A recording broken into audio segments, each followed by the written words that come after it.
Right bulletin లో breaking news చూస్తున్నాం.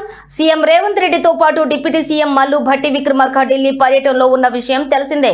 ఈ మేరకు ఇవాళ వారు ప్రధాని నరేంద్ర మోదీని మర్యాదపూర్వకంగా కలవనున్నారు. అనంతరం హైదరాబాద్ వేదికగా ఈ నెల 8, 9 తేదీల్లో జరగబోయే తెలంగాణ రైజింగ్ గ్లోబల్ సమ్మిట్ కు ఆయనను ఆహ్వానించనున్నారు. ఈ భేటీలో ప్రధానంగా హైదరాబాద్ మెట్రో రైల్ విస్తరణ, మూసీ నది పునరుజ్జీవనం, భారత్ ఫ్యూచర్ సిటీ అభివృద్ధి, రీజనల్ రింగ్ రోడ్డు, కొత్త రేడియల్ రోడ్లు, హై స్పీడ్ రైలు క్యారిడర్లు వంటి ప్రాజెక్టులకు కేంద్రం నుంచి నిధులు ఆమోదాలపై చర్చించనున్నారు.